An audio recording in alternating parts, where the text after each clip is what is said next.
1986년 서울에서 살고 있었던 40대의 결혼 6년차 김씨 부부.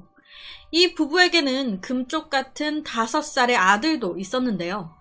이 가정의 생활 형편은 좋지 못했습니다. 왜냐? 이 남편 김씨 일을 안 해. 아들까지 있는데 이거 생활비 어떡해요? 그러다 보니까 이 아내가 식당에 나가서 설거지하고 아르바이트 하면서 번 그 돈으로 힘들게 생활을 꾸려가고 있는 상황이었습니다. 아내는 열심히 살기 위해서 자식 새끼 잘 키우기 위해 항상 노력했어요. 일손 부족하다는 곳에 늘 나가서 늦게까지 일하고 오고, 그런 아내를 볼 때마다 이 남편은 미안했겠죠. 그러다 보니 남편도 열심히 취직 자리를 알아보곤 했습니다. 취직이 안 돼서 문제지.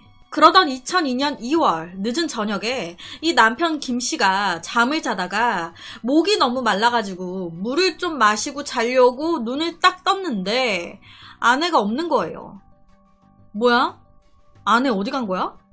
이 아내를 찾으려고 거실로 나왔더니 거실이 완전 난장판이 돼 있어. 화장실에도 아내는 없고 아이 방에도 아이만 덩그러니 자고 있고, 2002년 2월의 그날 밤 아내는 그렇게 소리 소문 없이 남편과 자식을 둔 채 사라졌습니다. 놀란 남편은 바로 경찰에 실종 신고를 했어요.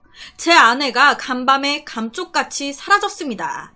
집 안이 온통 난장판인데 아내만 없어졌다고요. 아무래도 납치 당한 것 같아요. 이 남편은 아내를 찾기 위해서 여러 방면으로 노력을 했습니다. 하지만 결국 찾지는 못했어요. 그렇게 이 상태로 무려 2년이라는 시간이 흘렀습니다. 그리고 이때쯤 남편은 뜻밖의 장소에서 아내의 행방을 알 수 있는 중요한 단서를 하나 찾게 돼요.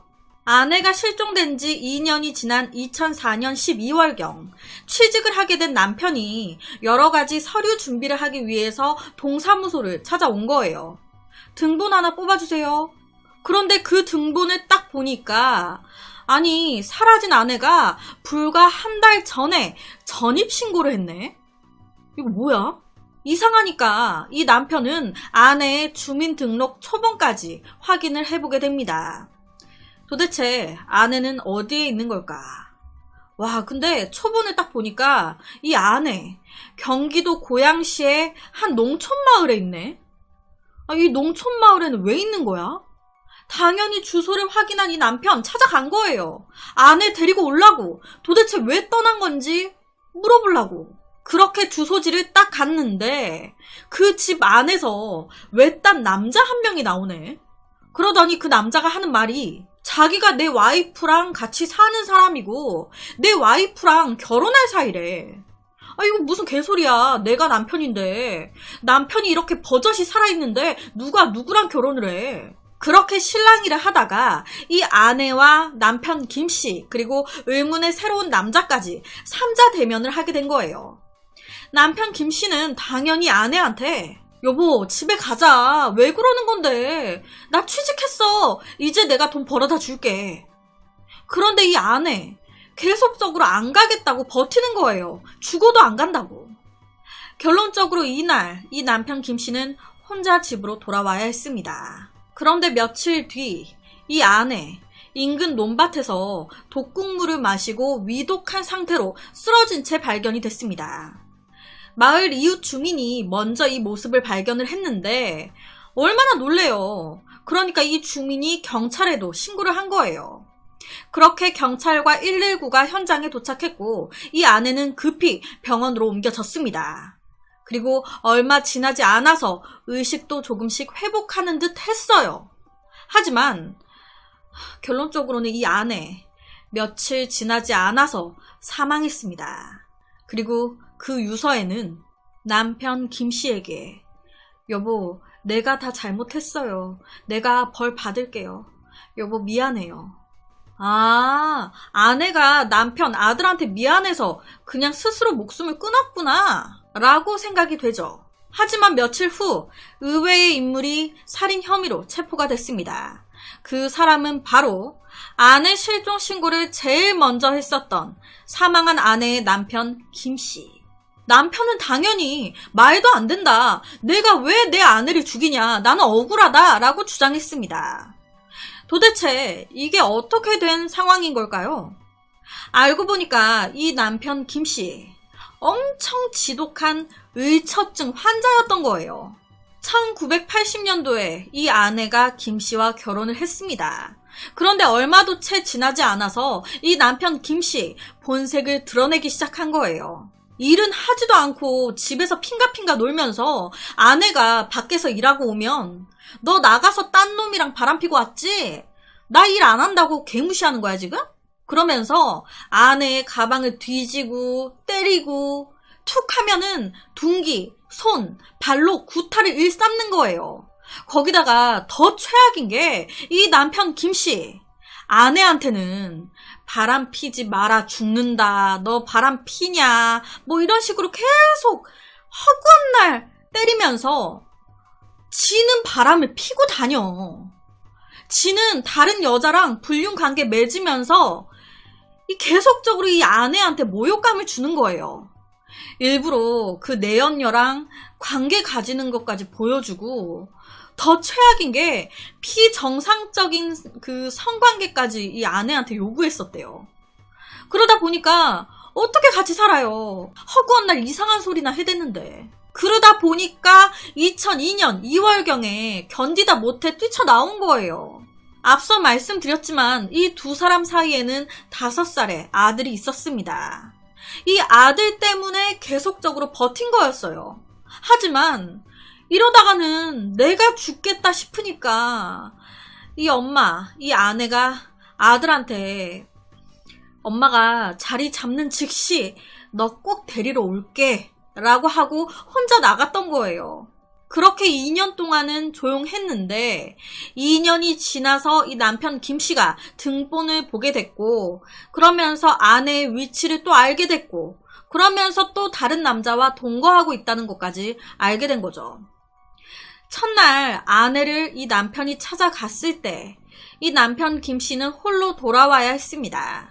그런데 이 남편 김씨 생각할수록 막 너무 열이 받는 거야. 어찌 됐든 너 딴 놈 생겨가지고 도망간 거 아니야 지금. 내가 너 가만둘 것 같아?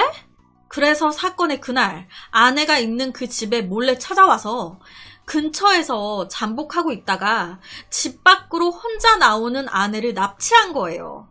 그리고는 외진 한 논밭으로 끌고 갔고 거기서 도끼를 들고 협박하기 시작한 거예요. 야, 지금부터 내가 시키는 대로 해. 여기 종이에다가 내가 부르는 대로 적어. 여보, 내가 잘못했어요. 남편과 아들에게 미안합니다. 라고 적으라고 유서를 적게 만든 거예요. 당연히 이때 이 아내 얼마나 무서웠겠습니까? 날 죽이려고 하는데. 그러니까 이때 이 아내가 왜 그러냐고 여보 이러지 말라고 애원을 했습니다. 하지만 이 남편 김씨 이미 눈깔이 돌아갔어. 너는 이렇게 해도 죽고 저렇게 해도 죽어. 조용히 내가 말하는 대로 쳐 적어.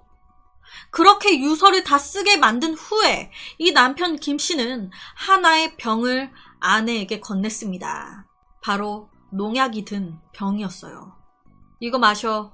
이거 안 마시면 내가 너를 찔러 죽일 수밖에 없어. 좋은 말로 할 때 마셔. 너는 어차피 이래도 죽고 저래도 죽는다니까. 좋은 말로 할 때 마셔라. 남편이 흉기를 들고 위협을 하니까 어떡해요.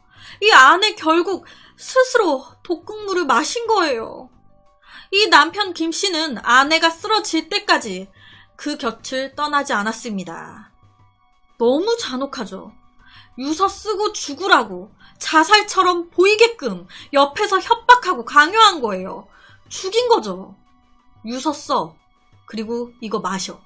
경찰서로 잡혀온 이 남편 김씨는 처음에 딱 잡아뗐습니다.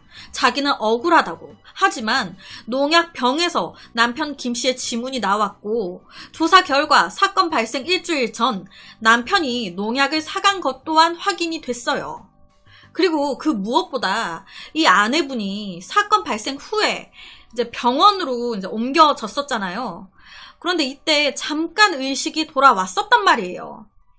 그리고 이때 사건 경위를 물어보려고 왔었던 경찰한테 정말 힘들게 얘기를 한 거예요. 그 사람이 먹으라고 했다고.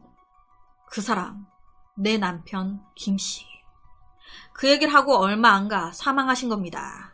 여러 가지의 증거들이 나오면서 결론적으로 이 김씨는 징역 20년을 선고받았다고 해요.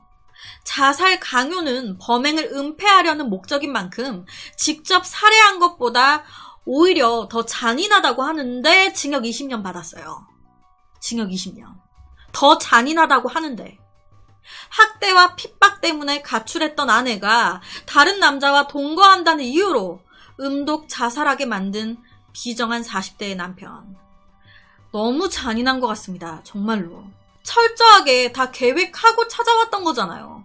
유서 내용까지 다 불러주면서 적으라고 하고 마시라고 하고 그리고 죽어가는 걸 곁에서 지켜보고 결혼 기간 내내도 지옥이었는데 마지막 순간까지 너무 안타까운 사건입니다.